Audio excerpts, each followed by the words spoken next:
Hello, everyone. I'm Davy Jags, and this is Sparkle On. Sparkle is your happiness, passion, and self-worth, and you find that through the power of creativity. Someone I'm standing and I'm shouting out.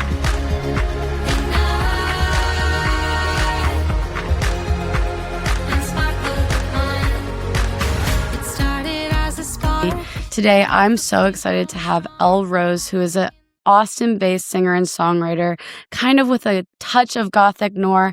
And I know her because we went to Xavier together and we were athletes. And I love how one artist described your music as something as you slip into, especially with your new single, Inside of Me. So I am so excited to get into what I feel is a completely new identity from when I met you.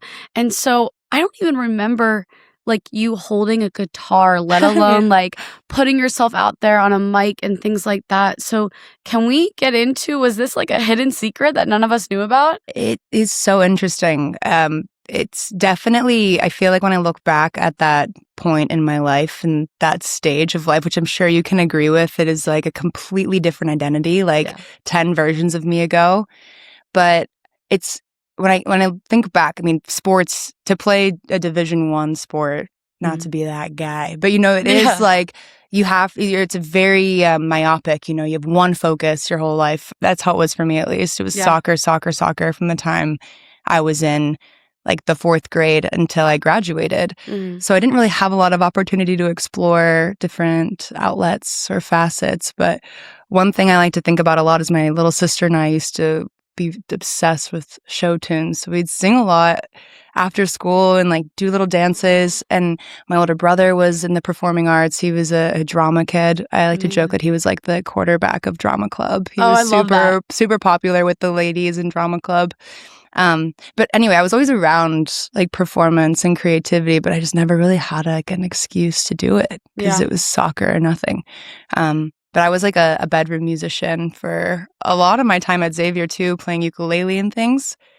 I think bedroom musician sounds like way sexier than it actually is. It's just like, it's kind of sad. It's just not really feeling, I wasn't confident enough to share it really with anybody. Yeah. But I dated a guy in a band, which always felt like I was getting some fix through that.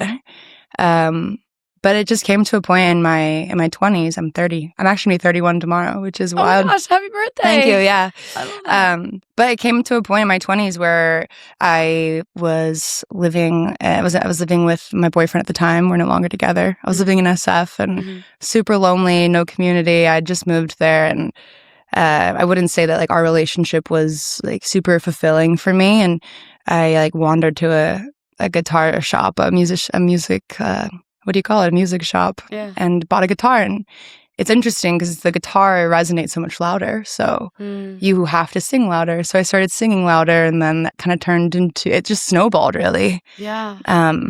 And one thing led to another, and life changed. A lot of things happened, and I wound up in Austin, and it's the playground for it, you know? It's such a workshop for the arts. And I just kind of decided, it sounds weird, but I was like, I'm just going to do it. It's amazing what worlds open up when you just kind of make a decision. Like, I think it's so easy to sit through decision making, which is just creates stuckness. And as soon as you're like, nope, I'm moving. No, I'm playing guitar. It's like you just transform with it. It doesn't always feel like this intentional, like going to the store and like picking out a new outfit. Like sometimes it's that. And I love your new style. Like, okay, I will say you always had a better, edgier style than any girl at Xavier. Like, we all showed up to the same party in the same jeans and the same jean jacket or fake leather jacket with the crop top. But like, you always had like one distinct, like whether it was a piece of jewelry or like whatever. Like, guys, I'm serious. Like, I always looked up to, I call her Ellie, but yeah, that's my name off the stage. That cracks me up. I mean, I think that was an avenue for expressing creativity for me. It still is. Like, I love dressing up and seeing what I can do with whatever I have in my closet. But there are some pictures I look back to Xavier where I'm like, all right, purple lipstick, and I had like spikes on my shorts. I'm like, I felt like I was like, stay away from me. I don't know. Sometimes I look and I'm like, I think I was just trying to get people to leave me alone or something. I was trying to send a message. But yeah, I mean, it's also just one of those things where you really can express how you're feeling. That's why I look back and I'm like, I probably wouldn't wear studs on my mini jean shorts now. But yeah, Xavier was such an interesting time for that reason too, because I think, I mean, you know too, like we went to a very small school. Yeah. Everybody knows each other. Glorified high school. Glorified high school, barely bigger than my high school. Most people, it's smaller than their high schools. And it was, I mean, that part of my life was challenging, I think, for that reason too, just because it was so small. But, you know, Xavier was a unique time to explore, a previous identity, being the athlete. And like you said, it was a decision. Yeah. You know, there's talent and there's things that get you there, but also I was choosing, I'm like, I'm an athlete. I didn't really think I had the option to be like, I'm actually a musician too. No, I didn't feel that until I left the team. Exactly. Yeah. You don't really like give it's almost like it's a conditioning, I think, in a way. I don't know if it served me well. I won't say it like, you know, hurt me either, but it's still like, I wish I would have had someone be like, you know, you can do other things, right? You can have other parts of your identity and you have other things that inspire you. But I just didn't really feel like I had that at Xavier. I know I had teachers that like elevated my other skills that I think created permission for me to grow curious. And that, I think, especially in an educational setting, is one of the most valuable lessons, is the permission to have curiosity. I think for me, it was like, I didn't know how to hold on to any other identity but running. It was my only sense of self-worth. And I know you even talk about like this guy that you followed to San Francisco to like get that musical fix. Like, I know with literally every guy I was with at Xavier, I was latching on to some sort of identity about them that I wanted for myself. Yeah. And a lot of it was even just like the better athlete. Like I was not performing the way that I needed to. Yeah. Because I was impacted by a lot of different things at Xavier. And one of the things I think just happened, at least to me, was I just grew so tired. And so I turned to this medium that was kind of like helpless, which was like writing. Like I was like the bedroom writer. There you go. Right? Yeah, cool. But I think because also we did all put on such a facade around our athletic identity, like we didn't have Greek life. Yeah. So it's like, I know like you and I probably would have written together or something back then if we were like giving ourselves that permission. But there was a certain status quo that we had to maintain to be who we were on that campus.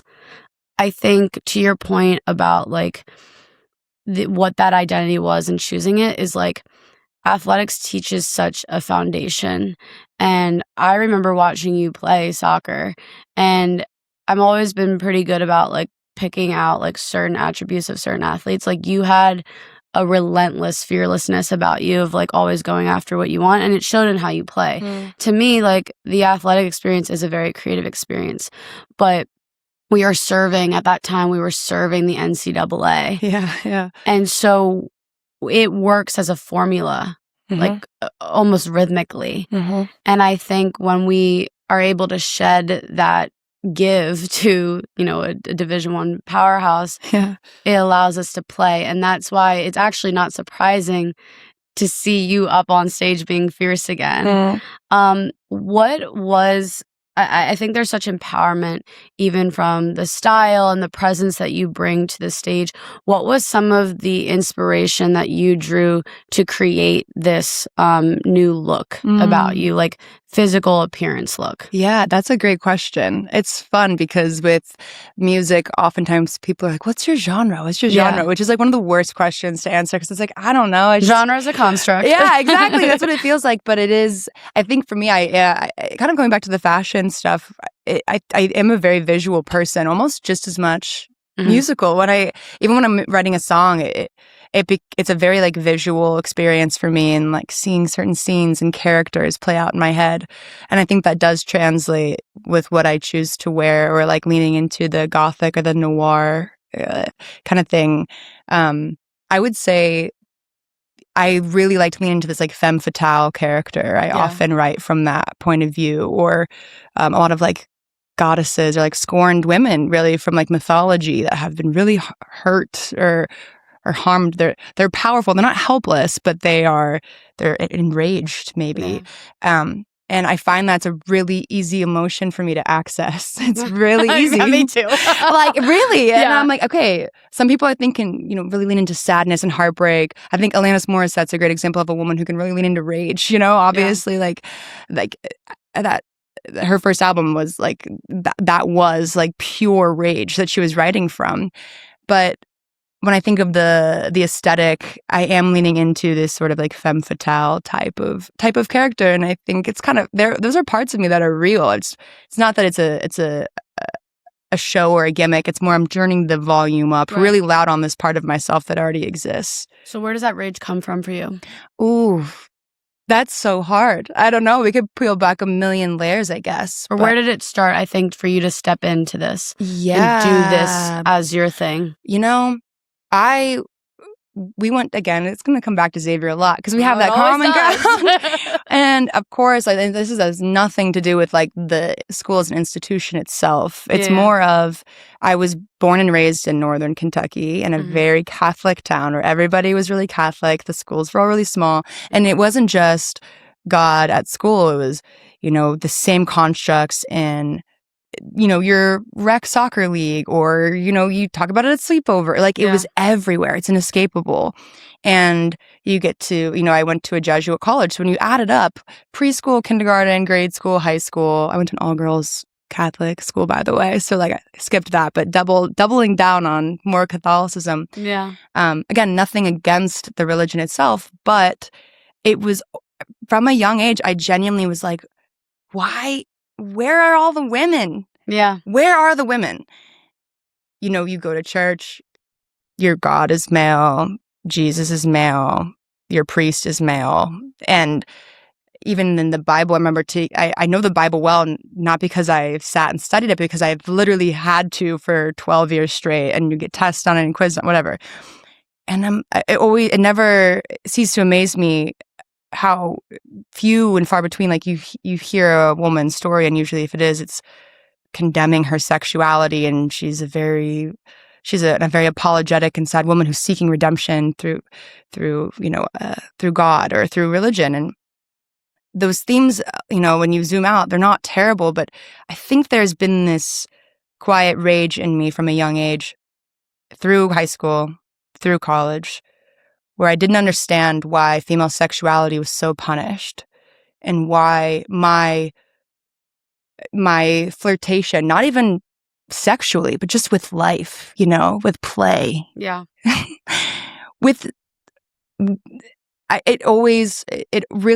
It still enrages me, honestly. So I think with the femme fatale energy and the archetype and the character, it is me. But I also like to kind of like be like, yeah, what are you going to do about it? Yeah. You can't hurt me now. I think I did experience pretty intense bouts of sexual shame in my youth. Mm-hmm. And one of my favorite characters, if we're going to talk about the Bible, Mary Magdalene is one of my favorite people in the whole world, like archetypally, I guess. Yeah.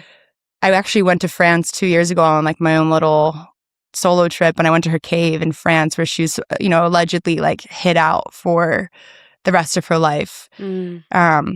And interestingly, I don't know if I'm allowed to say this or not, but please do. yeah, it is, her cave is shaped like a yoni. So it's shaped like a vulva, and it's beautiful, and it's really peaceful, and it's in this gorgeous mountain in like Provence. And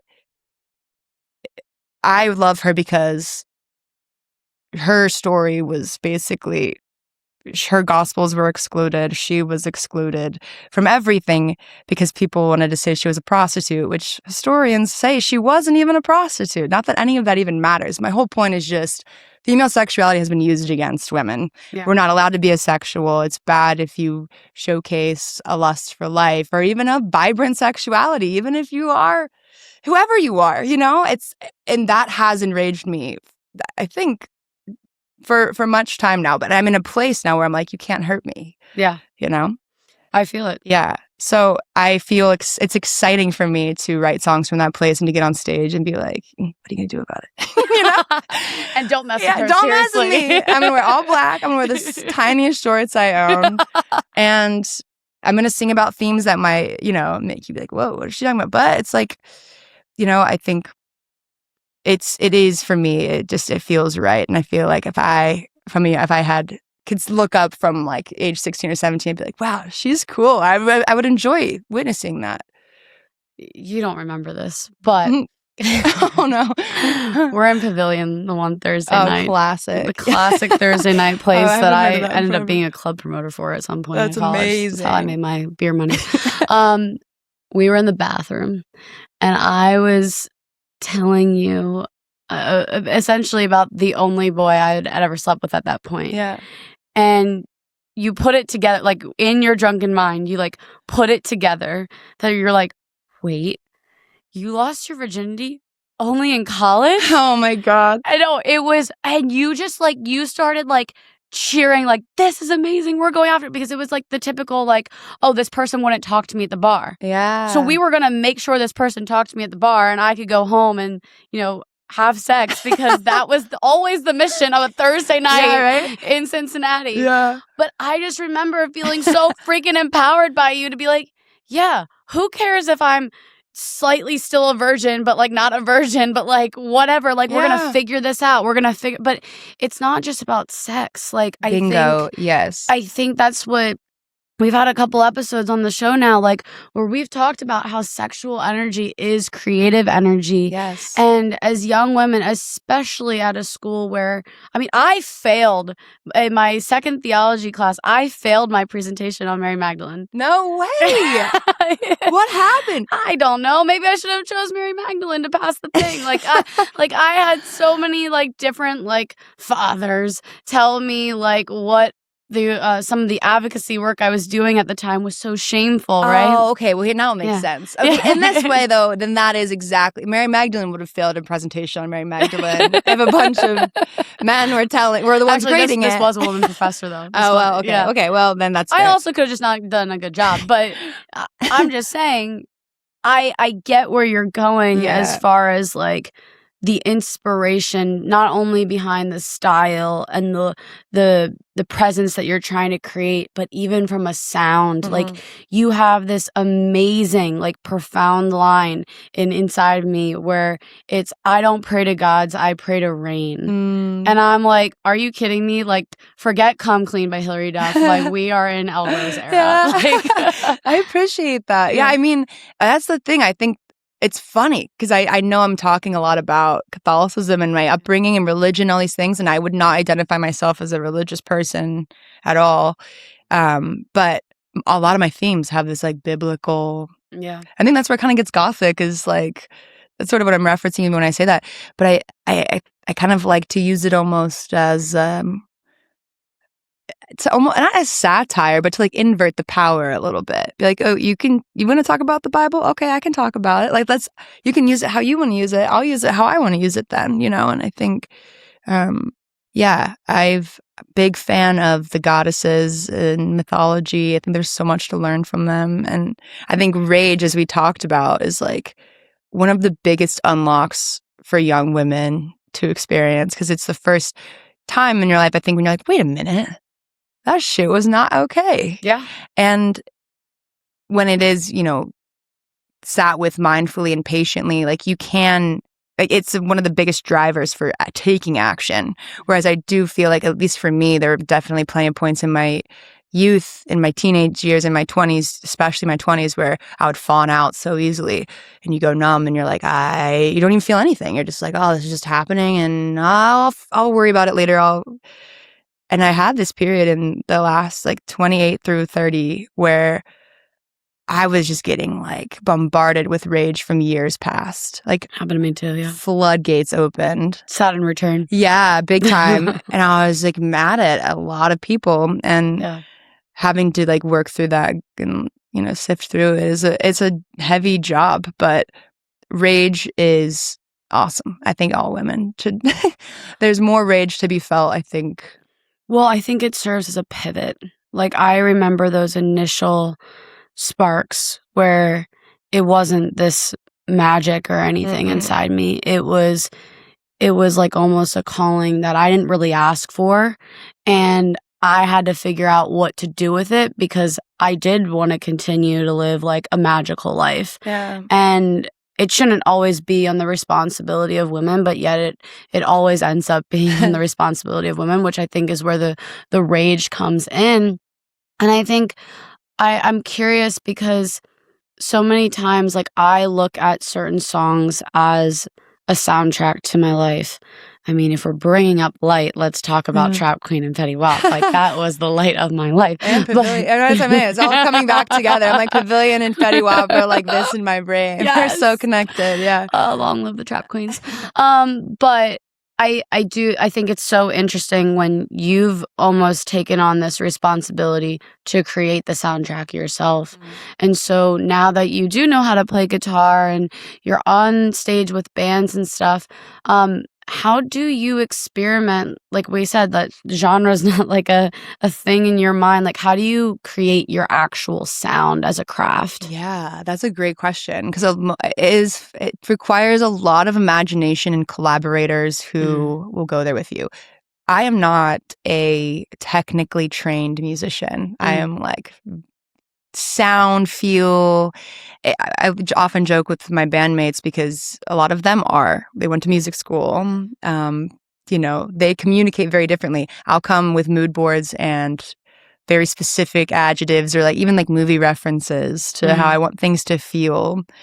And, of course, don't get me wrong, on the side, I am actively trying to play catch up with some of the more, music theory and like the technical terms and things. But I feel lucky that I have found a lot of collaborators who can take my like wacky ideas and references and help me translate them. But it is a lot of collaboration and trial and error with like specific producers or specific bandmates, and just it's kind of fun. It's like play. It's like touching things until it makes a sound and you're like, yes, that's it. Yeah. But I'm a big fan of mood boards. I like to make mood boards, and I like to use movie references to try to translate sound. I don't know why I was like on the way over here in Uber, and I was like, I know everyone probably says this to you because you're a Cameron Diaz lookalike. Oh gosh. But I was like, what if she made a whole album that was like The Holiday? like that whole like romantic like triangle chaos. I was like, if anyone could write that story of like that escape into the middle of nowhere, she could. That'd be a great task, like a prompt. Exactly. That's what I was trying to get at, to try to stimulate, because I do love writing from characters. I really do. I wrote a song from it was really cathartic. It was from the perspective of Circe from the Odyssey. So she's like the sea witch. I don't know if you remember the Odyssey in high school and stuff, but it took me, I was like, where is this living? I'm like, oh yeah, I read a little bit of this in high school, but she's this like badass living alone on this island. She's got like some friends, like the sirens and stuff, but sailors come and go, and none of them can ever like hang out. They can't stay with her. They're not, in my opinion, deep enough to. Yeah. But of course, like most mythology, like we hear it with Medusa too. You always hear the stories after they have become the sea witch or the witch, and I'm like, well, how come she's mad? Why is she mad? Like, why are they mad? What happened? Yeah. Let's go back a little bit further. What's the full story? Yeah. And so it's kind of about giving like a bigger picture to Circe. But I brought that up because it reminded me of you saying like writing from characters or from film. My brain likes to do that. It likes to just like press play and just kind of go. And I'm like, okay, let's see where this goes. But that's a big part of my writing process, is just feeling something and then like letting my brain flash images to me. And I'm like, okay, cool, let's do it. For sure. And that's why I think like mood boards are so, so powerful. And I wanted to understand more of like, what does that mood board look like? Because there's so many like apps now where there's the actual physicality of like getting a poster board from like Michael's craft store. And like, like I kind of do a mix of both. Like I'll make an album on my phone. And like, what is your kind of like method to the madness? I keep it clean for ease of use, but Canva and Pinterest, like, and just, and oftentimes using like movie scenes. Like Inside of Me has a lot of like, there's like some themes, like vampire-ish themes. But not like Twilight vampire. Like it's important to make the distinction. You know, I'm like, oh no, it's like Interview with the Vampire, like, you know, Southern Gothic war. So that's important. And even that is an example. I took that to some of my producer friends at 601 and Studios. Shout out 601. And they delivered, you know, they were helped me find the exact right sounds and weird little toy box sounds and, you know, to create that eeriness that you can only, it's almost like scoring a film as much as it is. It like, is. I do the same thing. Yeah. It's like as much as that as it is like sitting down and being like, okay, band. Because my sound is not super, you know, rock or jam rock, which is really popular here in Austin, blues rock, where you can just get up on stage and everyone's improvising. It's impressive. And I have played in it before and it's really fun and great. But when I'm in the studio, I kind of lean toward that cinematic feel of like, how can we get them into a different world as like, quickly as and contained as possible?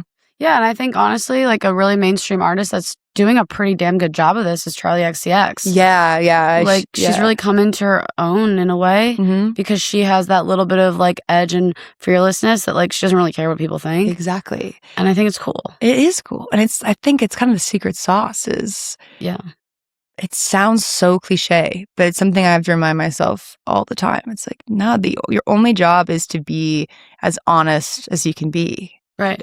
And access the deepest truth you have available to you. That's it. There's so many times I get caught in the trap of being like, it's an athlete thing maybe, but like, I need to train my voice. I need to train. I need to get better at this. I need to get better. I'm not good enough.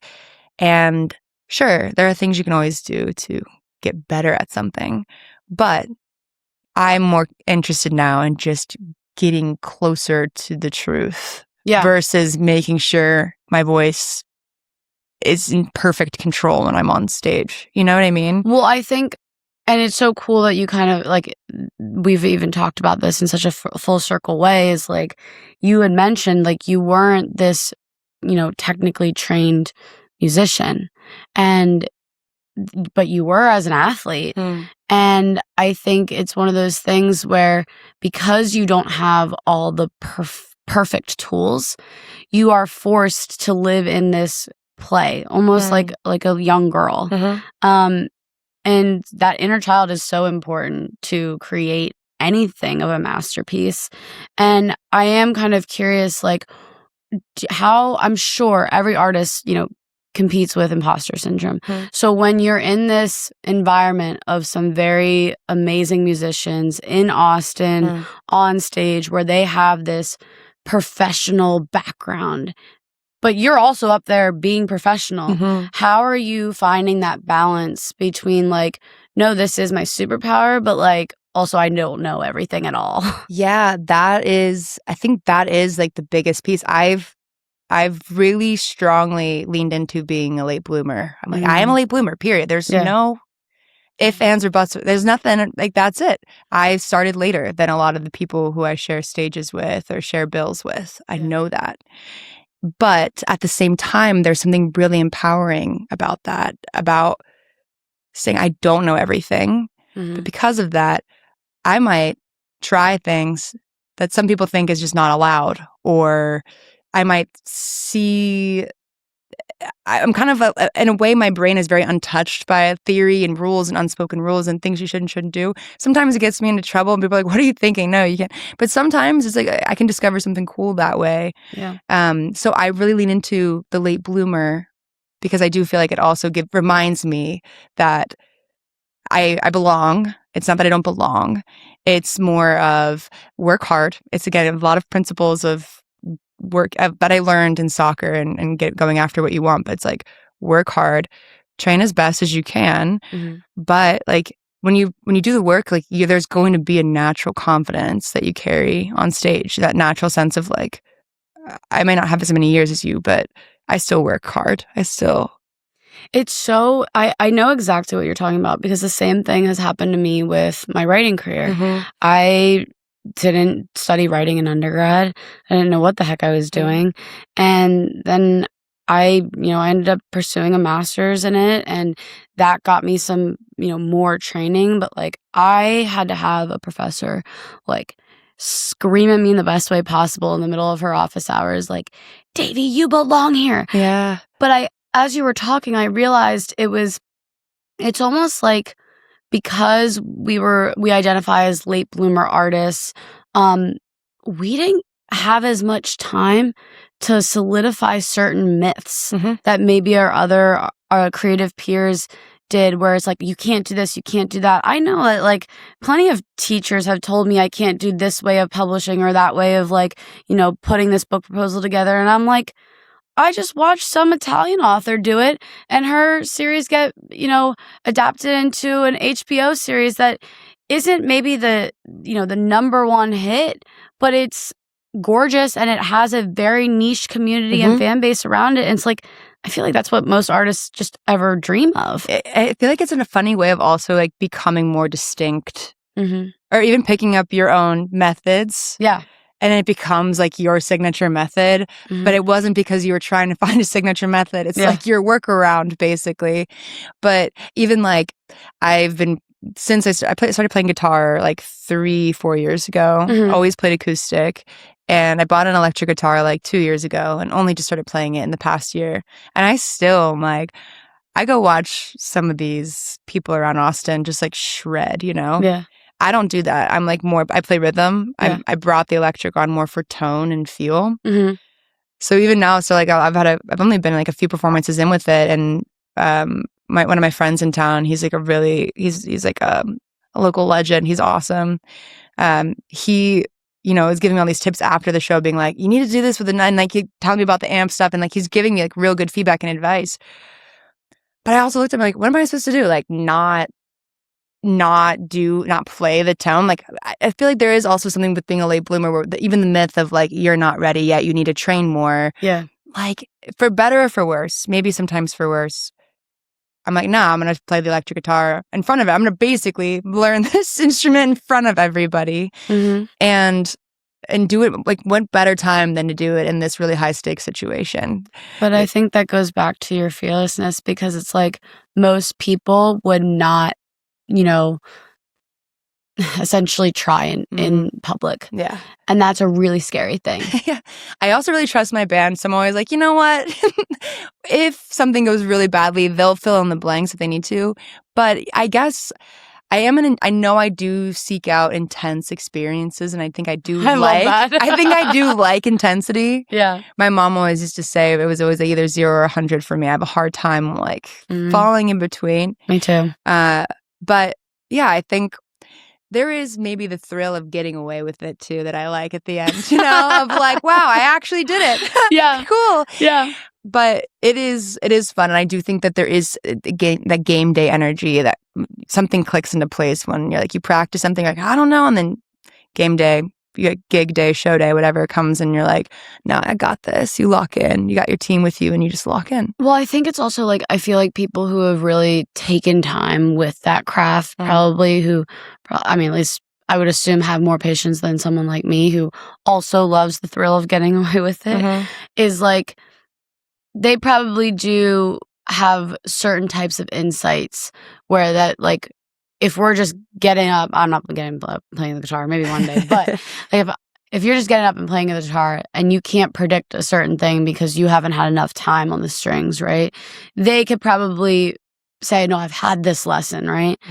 But it's like every artist is different, and some artists needs that thrill and almost maybe even like an embarrassment or a breaking point on stage to go back to the drawing board and enter into this deep introspective craft. But it's like, I always go back to this, and I use it in everything, and it's redundant, but like, it's like, first thing you learn in domestic violence training is that you can't tell someone to leave an unhealthy relationship. You can only empower them with the tools to be able to leave. Why I say that is like, it's someone's only going to do something in their own time and from their own gut and their own feeling and own intuition. And especially, I think, for artists that kind of live for the thrill of it, they will go back because they care. They've already gotten up there and they try. Yeah. And I think it's just so cool because even in this creative space and community, we're all so misunderstood and we're just trying to be understood. Yeah, right? It's insane. It's wild. That's like my biggest interest and like focus this year is like, man, like there's such a difference between, there's like the stages and the seasons, right? And getting things lifted off the ground. And I feel like I've gotten a lot lifted off the ground in the last year, but I'm like, how do you get your audience? How do you find your audience? And how do you give them the pathways to find you? And I think that's part of that, like, strong desire to be understood, not just like seen by your community or your supporters, but to be like, I wonder if my song could reach somebody in Norway and make them feel really seen. It's a weird, like, symbiosis where it's like, I want them to feel understood by listening to my song, and that would make me feel understood. It's such a funny, like, reciprocity. But then it's also like they're probably coming up with their own story from your song. Yeah, exactly. And it's like, then all of a sudden your story is not your own, and that's just wild. I see that with some of like the pieces that I've published, and it's not like, it's never insulting to me if someone like shares a story that's like not the same as mine. Like that, like it's an honor that you found something in my words that resonates with you. But it's like, I think, again, to your earlier points about Catholicism and stories that were just warped over time with mythology and stuff. It's like, that's all stories are, right? Is this reinvention of a wheel and a message that's trying to be told and it gets misconstrued. And I think all we can do, especially as women, trying to find our voice, trying to have our voices heard, is really just anchor down and tell it. And then once it's out there, it's like, fine, we don't have any control of it, but like, good riddance. Like, no, I completely agree. It's like, it's almost like it's not yours anymore after you've let it go. And it's kind of, that is, I think, the scariest thing about putting your work out there, and why we get so crazy in the final stages of like editing and getting it ready to push out. And I've even have moments where I'm like working on a single for forever and the visuals and everything's locked into place, and it's like the night before it's going out and I'm like listening to it, I'm like, do I sound like this? Is this okay? Like your brain will play tricks on you. But I do think that is that protectiveness over this thing that you created. And you're like, I'm not ready to let it out into the world yet to be really, reinterpreted, picked apart. So how do you do that? Like, what is your process for, because like you are out there doing it and like just letting it go each time you sing. Yeah, I had a vocal coach here in Austin. His name's Ronnie. He's awesome. Most people know him by his first name because he's so awesome. And he would always tell me, just like, it's a gift. It's a gift. And like, in a way, it's not really yours to get in the way of. Like, we get in our own way a lot. Yeah. It depends on, I suppose, your beliefs too, around like, what you believe in. And, some people are more metaphysical than others, but it's like, we've all been singing and playing and creating since we were babies. Like, you are born creating and doing things.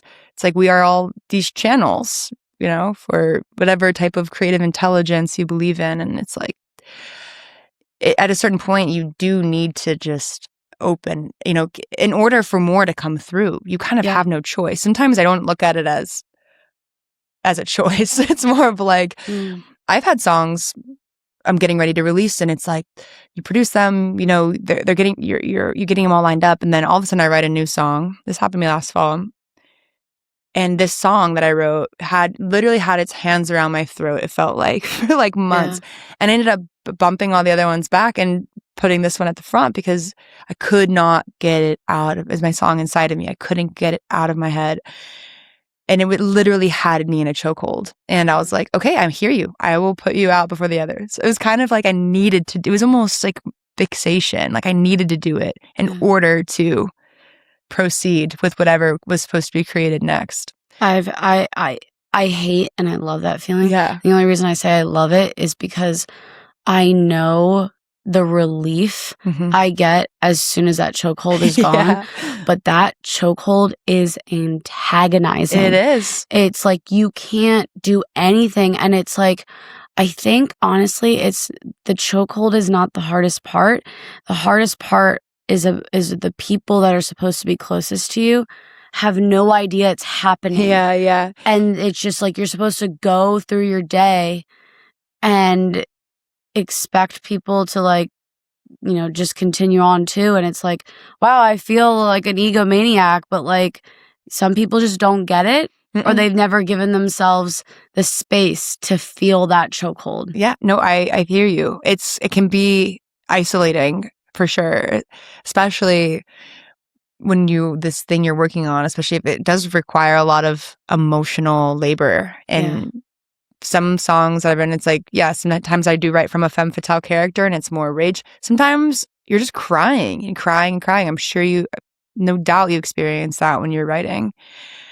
But it can be painful too when you go through all of that, and that's what comes back to like, it's not really about how people receive you, or you have to. It's yours. It's your process. It's your song. It's your writing, whatever it is. And like that is an experience that you get to have with that, and that is a gift too, that you get to like metabolize and process conflicting emotions through this gift that you have for putting words on paper or for writing a song.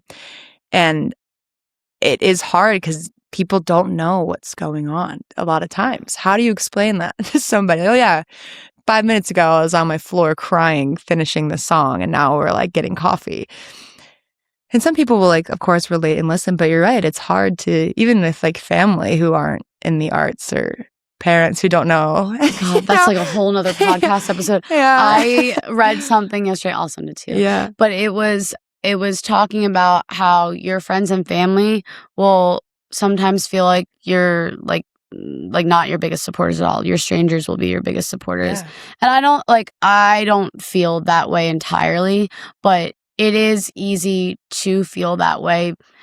And what it was beautifully described was because they see so many different sides of you. So it's almost like they can't picture you in this rage or this hard chokehold place, because they know what it's like when you're happy. They know what it's like when you're sad. They don't even necessarily like want you to be sad, but they obviously want you to be happy. And I think more what the message that was coming through from this passage was like, people, no matter if they're friends, family, or strangers, will always be intimidated by people that try to bend some sort of status quo. Mm-hmm. A lot of people are comfortable with waking up, going to work, and tending to what they need to do. There's literally nothing wrong with that. I think sometimes I know I push myself in some ways to get to that chokehold place, because I think there's this intuitiveness that there's something more, whether that's messages to share with other people or whether it's for myself. And I know that's how I can move on in my day. But some people have to go and actually chase and discover that purpose and gift. Mm-hmm. But we talked about that numbness that we had too. I think it's just different because we have been able to live on both sides of it. Yeah, it's jarring sometimes. I'm like, how did it's not to be dramatic, sometimes I'm like, how did I survive some of the things that I felt and went through without what I have, the tools I have now, Crazy. And like how much it means to me. Yeah. And it's this feeling that you've got you too, and you can create something from that type of tension or emotional turmoil or conflict. But I totally hear you with the how you doing what you do with your art can trigger people who know you really well, and especially who've known all versions of you. It's hard. And sometimes I remember too, especially if you have changed a lot in a short period of time, there's always threshold moments where you're like, hey, you can't treat me like that. You have to respect me. But I also think sometimes I'm like, maybe they just need a little bit more time to catch up to how much and how quickly I've changed in a short period of time. Or the fact that, I did just kind of randomly decide I'm going to move to Austin and do music. I think I witness with some people, they can own up to their triggers or how it's, how it might impact them. I do think kind of weirdly part of, I've heard it put this way, is not my own words, but the purpose, like an artist's purpose or their role in the world is to kind of feel everything and to allow themselves to feel everything. And that is for good and bad. And I think how much you allow yourself to feel a lot of pain and discomfort is pretty proportionate to how much joy and inspiration you can feel. You know, I don't see emotions as a perfect spectrum, but I do think that they're kind of carve out each side, you know? Yeah. And I do think that when you do experience that breadth of emotion or experience, it naturally will become harder to relate to somebody who, especially a family member or a close friend you've known for a long time, who maybe doesn't, you know, not saying that there's like a hierarchy or anything. That's not what I'm pointing out. It's just, it is an isolating feeling is what I'm getting at. And I think anyone who's been through profound levels of like grief or you know, trauma can probably say the same thing, you know? I think it's really interesting, like how especially women and women artists act as a trigger in close dynamics, but also in society. Like you said, you've touched these, you know, characters among your songwriting, and those were women that were triggers for a lot. And it's so interesting how that carries in our personal lives. But it's almost like this role of the artist has to take, whether it turns into rage or not, but take this role of a patient, nurturing mother, if you will, for everyone to kind of understand what I think life is about, is that creation, is that sparkle. Yeah, exactly. So, I love that. That is like the full circle. And that's the thesis of this whole thing, right? Yeah. Of your whole movement. And it's true. I don't like to firmly say, I believe in this or I believe in that. Yeah. But I do believe, for me, making music, writing music that had that deeply personal process is the closest thing to magic I'll ever experience. The closest thing to sparkle. It's still a mystery to me. Yeah. Genuinely. I know nothing. I know nothing. I know what happens sometimes when I write music or when melodies come or when, you know, you're alone and you're processing something really deep and something comes out of it. But even then, I'm like, how the hell does this happen? Yeah. It blows my mind, and I love that feeling too. It makes me feel extremely reverent to the human experience. Yeah. And to this thesis, like I said, I don't believe in much. My mind changes a lot, and in a good way. I don't like to like nail down a belief, because I also think beliefs are like very breakable, you know? Like, for sure. They're little structures that we build and we can latch onto. But safety for some things. Exactly. But like, I think the one thing I can say that I have faith in is that we are absolutely 100% meant to create. Even if it's just cooking something. Yes. Or putting together an outfit for the day, rearranging a piece of furniture, like anything. I'm just like, yeah, like that's what humans do. We create things and we stop and look at them like, hey, that's pretty cool.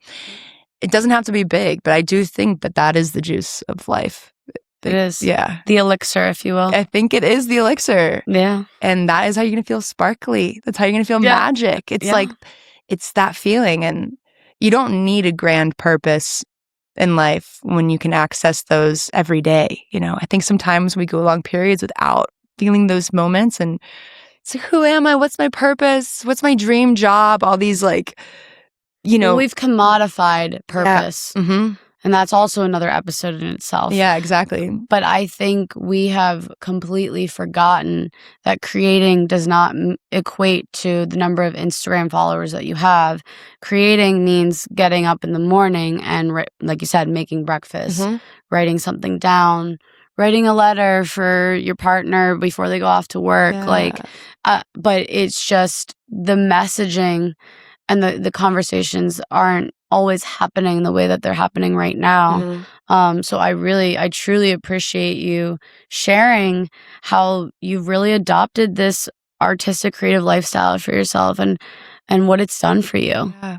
Likewise, it's so cool to see everything that you're doing too. And thank you. It's funny that we've had this little like parallel Yeah. running next to each other, and honestly quite similar. It sounds like experiences of going back to school and like figuring out what like our creativity means to us.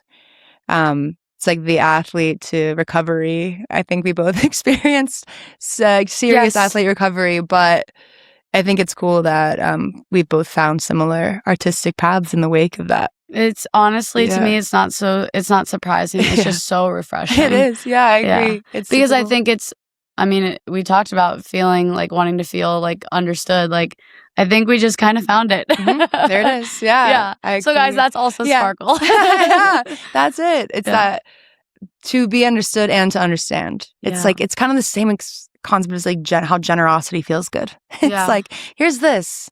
It's like, oh, thank you. And it's like, oh yeah, that fed me too. And sometimes I think I sound like I'm oversimplifying things, but then sometimes I'm like, well, maybe things are maybe they can be simple.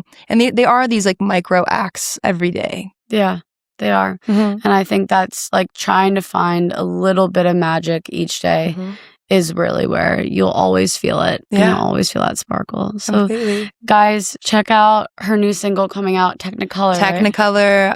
It's coming out in April. I'm so excited. But yeah, you guys can follow me at @LRoseMusic __. But if you type in my name, Elrose, it should come up. I will share everything, guys. Yeah. And please share this episode with your friends. This is an important one. Yeah. Sparkle on. Thank you. Thank you.